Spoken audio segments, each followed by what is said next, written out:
अस्सलामुअलैकुम दोस्तों, 11 सितंबर 2001 एक ऐसा खौफनाक दिन जिसने अमेरिका को हिला के रख दिया। एक ऐसा दिन जिसने शायद हमेशा के लिए दुनिया को बदल के रख दिया। 21 साल बाद उस दिन का असर आज भी आपकी रोज़मर्रा की ज़िंदगी पर पड़ता है। आप यकीन नहीं करेंगे कि किन मायनों में इस एक दिन ने आपकी ज़िंदगी पर इम्पैक्ट किया है। तो आइए नाज़रीन कराम, आज की इस वीडियो में हम ये जानने की कोशिश करते हैं। आपसे गुजारिश है कि अगर आपने मेरा चैनल सब्सक्राइब नहीं किया तो आप मेरे चैनल को सब्सक्राइब लाजमी कर लें ताकि मेरी न्यू आने वाली वीडियो आप तक बर वक्त पहुँच सकें। तो चलिए इस वीडियो को भी हम स्टार्ट करते हैं।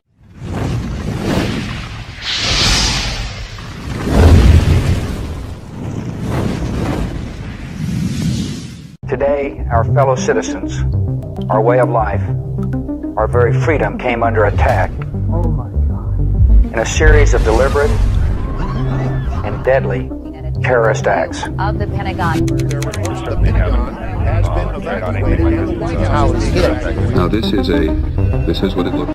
11 सितंबर को सुबह का टाइम था। अमेरिकन एयरलाइंस की फ़्लाइट 11 टेक ऑफ करती है बोस्टन के एयरपोर्ट से। इस फ्लाइट ने जाना होता है लॉस एंजल्स। 92 पीपल्स इस फ्लाइट में सवार थे। इनमें से 11 क्रू मेंबर्स और 81 पैसेंजर्स थे। फ्लाइट टेक ऑफ होने के तकरीबन 15 मिनट के बाद पता लगता है कि इन 81 पैसेंजर्स में से 5 हाईजैकर्स हैं। ये 5 हाईजैकर्स बाकी पैसेंजर्स को हाईजैक कर लेते हैं ओवर पावर करके। ज़बरदस्ती कॉर्पेट में घुस जाते हैं। इनमें से एक आदमी है मोहम्मद अख्ता, जो एक ट्रेंड पायलट भी था। इसकी नेशनैलिटी एक इजिप्शियन की है। इसकी उम्र 33 साल है। यह पायलट और को पायलट से प्लेन का कंट्रोल छीनता है और प्लेन को सीधा वर्ल्ड ट्रेड बिल्डिंग की तरफ मोड़ देता है। वर्ल्ड ट्रेड सेंटर नाज़रीन कराम उस वक़्त की बहुत ही हिस्टोरिक बिल्डिंग थी अमेरिका की। एक वक़्त में माना जाता है कि ये अमेरिका की सबसे ऊंची बिल्डिंग्स हुआ करती थी। एक्चुअली में ये न्यूयॉर्क की शान थी। ये प्लेन वर्ल्ड ट्रेड सेंटर का जो नॉर्थ टावर था उसमें जाकर क्रैश करवा दिया जाता है हाईजैकर की तरफ से। ये क्रैश होता है सुबह के 8:46 AM पर। What is that? Somebody hit the World Trade Center or the... It's a trade Yes, the center. World Trade Center. It's 8:52 here in New York. I'm Bryant Gumbel. We understand that there has been a plane crash on the southern tip of Manhattan. You're looking at the World Trade Center. उस वक़्त के जो America के president थे George Bush, किसी एक school में घूमने के लिए जा रहे थे। वो अभी रास्ते में ही होते हैं। उनके वाइट हाउस के जो क्रू होता है, जो स्टाफ होता है, वो उन्हें ये इतला देता है कि वर्ल्ड ट्रेड सेंटर में एक प्लेन क्रैश हो गया। तो उस वक़्त जॉर्ज बुश उसे यकीन नहीं करता, उन्हें यकीन नहीं होता। वो ये कहने लग पड़े कि तो नामुमकिन है, ये तो इम्पॉसिबल है, ये तो मान भी नहीं सकते हम कि कोई ऐसा कर सकता है। उन्होंने कहा कि श्योरली वो जो पायलट था उसे हार्ट अटैक आ गया होगा या कोई मसला बन गया होगा जहाज़ में, जिसकी वजह से जहाज़ वर्ल्ड ट्रेड सेंटर की बिल्डिंग में टकरा गया। नहीं तो कोई क्यों ऐसे करेगा। Sir, it appears a small twin-engine prop plane crashed into one of the towers at the World Trade Center in New York City. Our collective response was, oh, what a horrible accident. The pilot must have had a heart attack or something. इस हादसे के सिर्फ और सिर्फ 17 minute के बाद पता चलता है कि यूनाइटेड एयरलाइंस की फ़्लाइट 175 को भी हाईजैक कर लिया गया है। यह भी फ़्लाइट 5 हाईजैकर्स ने हाईजैक की होती है और एक बार फिर यह फ़्लाइट वर्ल्ड ट्रेड सेंटर की तरफ मोड़ दी जाती है। और महज पिछले हमले के 17 मिनट के बाद ये हाईजैकर्स दूसरी वर्ल्ड ट्रेड सेंटर की बिल्डिंग में जाकर प्लेन क्रैश कर देते हैं। दूसरा क्रैश दूसरे टावर में जाके होता है। इतने टाइम तक US president George Bush school में पहुंच चुके होते हैं। वो सेकंड क्लास के बच्चों के साथ क्लासरूम में मौजूद होते हैं। उस समय जो उनके चीफ ऑफ स्टाफ होते हैं वो अचानक क्लास में आते हैं और धीरे से जॉर्ज बुश के कान में बताते हैं कि अमेरिका इन अंडर अटैक। लेकिन जॉर्ज बुश ये सब सुनने के बाद भी उसी क्लासरूम में बैठे रहते हैं और अपनी रीडिंग एक्सरसाइज शुरू ही रखते हैं। और अगले 7 मिनट तक वो रीडिंग एक्सरसाइज चलती रहती है, वो बच्चों के साथ बातचीत करते रहते हैं, फोटोज लेते हैं बच्चों के साथ और टीचर्स के साथ, बच्चों को कॉम्प्लिकेट भी करते हैं। ये 7 मिनट बहुत ज़्यादा क्रिटिकल हैं क्योंकि इन 7 मिनटों में ही पूरी दुनिया में ये खबर पहुंच चुकी है कि वर्ल्ड ट्रेड सेंटर के दोनों बिल्डिंग्स में 2 जहाज़ क्रैश हो चुके हैं।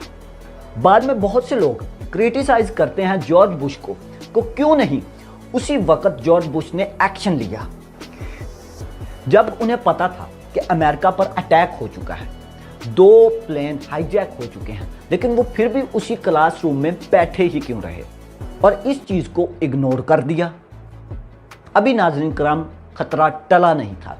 दूसरे अटैक के कुछ देर बाद ही खबर आती है कि 2 और प्लेन हाईजैक हो चुके हैं।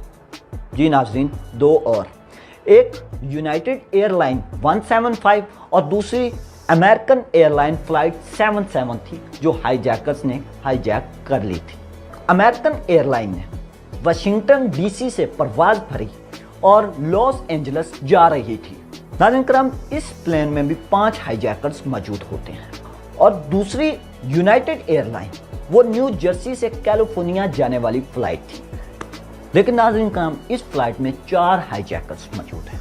इन दोनों फ्लाइट्स को टर्न कर दिया जाता है, रीरूट कर दिया जाता है वाशिंगटन डीसी की तरफ। वाशिंगटन डीसी दोस्तों कैपिटल है यूनाइटेड स्टेट ऑफ अमेरिका का। वाशिंगटन डीसी से थोड़ी सी ही बाहर मौजूद है यूएसए के डिपार्टमेंट ऑफ डिफेंस की हेडक्वार्टर की बिल्डिंग जिसे नाम दिया जाता है पेंटागन। पेंटागन अपने आप में ही एक बहुत बड़ी आइकॉनिक बिल्डिंग है दोस्तों। फ्लाइट 77 को हाईजैकर्स इस पेंटागन बिल्डिंग की तरफ मोड़ देते हैं और कामयाबी से इसे क्रैश कर देते हैं पेंटागन बिल्डिंग के ऊपर। Oh my goodness. We're looking at a live picture from Washington, and there is smoke pouring out of the Pentagon. It would appear that there has been another major explosion, this one in the nation's capital. इस time तक तीसरे air attack तक United state के तमाम aircraft को alert कर दिया जाता है और तमाम हवा में मौजूद हवाई जहाज़ को अपने करीबी एयरपोर्ट पर लैंडिंग करने का फ़ौरन हुक्म दे दिया जाता है और अमेरिका की पूरी फ़ज़ा को खाली करने का हुक्म दे दिया जाता है। 9:37 AM पर यह तीसरा अटैक होता है पेंटागन की बिल्डिंग पर, जिसकी वजह से पेंटागन बिल्डिंग का काफ़ी हिस्सा डिस्ट्रॉय हो जाता है। 9:59 AM पर साउथ टावर में जो प्लेन क्रैश हुआ था, इसकी वजह से एक भयंकर आग लग चुकी थी पूरी बिल्डिंग में। आग की वजह से और क्रैश की वजह से बिल्डिंग का पूरा स्ट्रक्चर कमज़ोर हो गया, जिसकी वजह से बिल्डिंग पूरी कोलैप्स कर गई। 9:30 this morning. And this is the collapse. We're showing you, this is the collapse, ladies and gentlemen, on videotape. The collapse that just happened. Unbelievable. इस वक्त साउथ टावर बिल्कुल नीचे गिर गया था। इसी दौरान चौथे हाईजैक प्लेन का डर सभी को सताने लगा था। यूनाइटेड एयरलाइन की 93 फ्लाइट जो चौथी हाईजैक थी फ्लाइट, लोगों को डर लगने लग गया कि कहां पर हाईजैकर्स इस प्लेन को क्रैश करवाएंगे। ये सस्पेक्ट किया जाने लगा कि ये प्लेन एक्चुअली में क्रैश करवाया जाएगा व्हाइट हाउस में या फिर यूएस के कैपिटल में। व्हाइट हाउस क्योंकि बहुत इम्पोर्टेंट जगह है अमेरिका के लिए, क्योंकि ये यूएस के प्रेसिडेंट का रेजिडेंस है, यहाँ पर यूएसए के प्रेसिडेंट रहते हैं। ये सस्पेक्ट किया जा रहा था कि या तो व्हाइट हाउस होगा चौथा क्रैश की जगह या फिर बिल्डिंग हिल। दूसरी तरफ प्लेन में मौजूद जो लोग थे, जब ये प्लेन हाईजैक हुआ तो उन्होंने अपने मोबाइल फ़ोन ऑन कर लिए। इन्हें फ़ोन कॉल्स आने लगी अपने फैमिली मेम्बर्स की, जिन्होंने इन्हें बताया कि एक्चुअली में क्या हो रहा है ज़मीन पर। 3 प्लेन क्रैश किए जा चुके हैं, वर्ल्ड ट्रेड सेंटर पर अटैक हो चुका है और वर्ल्ड ट्रेड सेंटर कोलैप्स भी कर चुका है। जल्द ही प्लेन में बैठे लोगों ने ये रियलाइज़ कर लिया कि एक्चुअली में हो क्या रहा है। इनका प्लेन हाईजैक हो चुका है और जैसे बाकी प्लेन को क्रैश करवाया गया है, इनका प्लेन भी क्रैश किया जा सकता है। इनके पास ज़्यादा ऑप्शन नहीं थे, या तो ये बैठे बैठे हाईजैकर्स को देखते रहते कैसे वो इस प्लेन को भी क्रैश करवाते हैं, या फिर वो हिम्मत उठाते इन हाईजैकर्स के साथ लड़ने की। तो यहाँ पर दोस्तों इन पैसेंजर्स ने हिम्मत दिखाई इन हाईजैकर्स के साथ लड़ने की। यूनाइटेड एयरलाइन 93 के पैसेंजर्स ने फाइट बैक करना शुरू किया हाईजैकर्स के खिलाफ। इस प्लेन में हल्ला मच गया। आगे की कहानी इतनी क्लियर नहीं है कि आखिर वहाँ पर हुआ क्या था। ऑडियो रिकॉर्डिंग आज भी मौजूद हैं उस प्लेन की, वो आप सुन भी सकते हैं। लेकिन हम ये बिल्कुल भी नहीं जानते कि जो पैसेंजर्स फाइट बैक कर रहे थे वो कॉर्कपिट तक पहुँचे या नहीं पहुँचे थे, वो हाईजैकर्स को ओवरपावर कर पाए या नहीं कर पाए, वो पैसेंजर्स उनके साथ हाईजैकर्स के साथ लड़े या नहीं लड़े। लेकिन ये प्लेन क्रैश हो गया एक खाली जगह पर। एक चीज़ तो क्लियर है कि पैसेंजर्स की बहादुरी की वजह से बहुत से लोगों की जानें बचाई गई। यहाँ पर 10:28 AM पर वर्ल्ड ट्रेड का नॉर्थ टावर भी कोलैप्स कर जाता है। जब तक ये खौफनाक सुबह दोपहर में बदलती है अमेरिका के लिए, तो पता चलता है कि 3000 से ज़्यादा लोग मारे जा चुके हैं और 6000 से ज़्यादा लोग इंजर्ड भी हैं।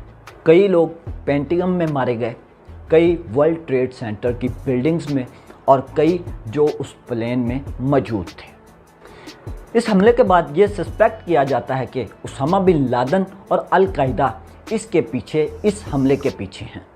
लेकिन इस हमले के कुछ ही दिनों के बाद उसामा बिन लादेन स्टेटमेंट देता है कि मैं इस हमले का जिम्मेदार नहीं हूँ, मैंने ये हमले नहीं करवाए। लेकिन फिर जब 2004 में यूएसए की इलेक्शंस होती हैं, इस इंसिडेंट्स के तकरीबन 3 साल के बाद एक पब्लिकली टेप रिकॉर्डिंग जारी की जाती है उसामा बिन लादेन की तरफ से, जिसमें वो बताता है इस हमले के बारे में कि उसने ये सब कुछ कैसे करवाया और मानता है कि ये सब कुछ मैंने करवाया था। उसामा अपनी तरफ से जस्टिफाई करता है कि इस हमले को करवाने के पीछे अल कायदा के बहुत से मोटिवेट्स थे। यूएस जो मिडिल ईस्ट में इंटरफेयर करने लग गया है, इजराइल को सपोर्ट करने लग पड़ा था, लेबनान में जो मुस्लिम के साथ हो रहा था उसे भी सपोर्ट कर रहा था, इराक के अगेंस्ट जो सेक्शन डिक्लेयर कर रहा था। ऐसे कई रीज़न उसामा की तरफ से बताए जाते हैं। इसलिए हमने अमेरिका पर हमला किया कि उसामा बिन लादेन ने बयान दिया था। अब 9/11 के बाद अमेरिका अफ़गानिस्तान में इंटर हो जाता है इन्हीं टेररिस्ट को ढूंढने के लिए, जिसकी कहानी हम आज तक भी सुनते आ रहे हैं और देखते भी आ रहे हैं। 20 से 22 साल तक अमेरिका अफ़गानिस्तान में रहता है। हालांकि इस उसामा बिन लादेन को 2011 में ही मार दिया जाता है। इन मिशंस पर ट्रिलियन $US खर्च होते हैं। बहुत से US आर्मी के जवान भी मारे जाते हैं, बहुत से सिविलियंस भी इस मिशन में मारे जाते हैं। इसके अलावा US इराक में भी इन्वेड करता है। तो आप याद रखें कि उसामा बिन लादेन ने यह कहा था कि मुस्लिम के साथ ज्यादती हो रही है, इसलिए यह सब कुछ मैं कर रहा हूँ। 9/11 के बाद मुस्लिम्स पर अटैक और भी ज़्यादा बढ़ जाते हैं। एक नई लहर देखने को मिलती है जीनोफोबिया की मुस्लिम्स और साउथ एशियन के दरमियान। 2001 में ही 481 हेट क्राइम्स होते हैं मुस्लिम्स के खिलाफ। इतना ही नहीं, ये सब कुछ मुस्लिम के तक महदूद नहीं बल्कि सिखों तक भी जा पहुंचा था। बहुत से नेशनलिस्ट लोग ये डिफरेंट नहीं समझ सकते थे मुस्लिम्स और सिख के दरमियान, क्योंकि उनकी दाढ़ी और पगड़ी एक जैसी होती थी। इस पूरी कहानी में दोस्तों मुझे एक सिंपल सा लेसन दिखता है। उसामा ने कहा था कि मैं रिवेंज ले रहा हूँ, जो यूएसए ने किया उसकी। वहाँ पर कुछ बेगुनाह लोगों को मार दिया गया। जब उसामा ने ये कर दिया, उसके बाद यूएसए कहता है कि मैं रिवेंज ले रहा हूँ जो उसामा ने किया था, वहाँ अफगानिस्तान में इन्वेड करके या ईरान में इन्वेड करके। वहाँ पर कुछ बेगुनाह लोग मारे जाते हैं और जिनके बेगुनाह लोग मारे जाते हैं उनकी फैमिलीज कहती हैं कि यूएसए ने हमारे साथ ये जुल्म किया है। तो वो फिर से कहते हैं कि हम रिवेंज लेंगे कोई टेररिस्ट ग्रुप ज्वाइन करके यूएसए के खिलाफ। तो ये जो कहानी है एक के बदले एक, ये हमेशा ही कंटिन्यू रहेगी। इसका कोई एंड नहीं होगा। वो इनके आदमी मारते रहेंगे, ये उनके मारते रहेंगे। तो आज के लिए सिर्फ इतना ही। उम्मीद करता हूँ आपको मेरी वीडियो बहुत अच्छी लगी होगी। आपसे गुजारिश है कि आप मेरे चैनल को सब्सक्राइब ज़रूर करें ताकि मेरी न्यू वीडियो आप तक पहुँचती रहें। मिलते हैं किसी न्यू वीडियो में, तब तक के लिए आप अपना और इस चैनल का ख्याल रखें। अल्लाह हाफिज़।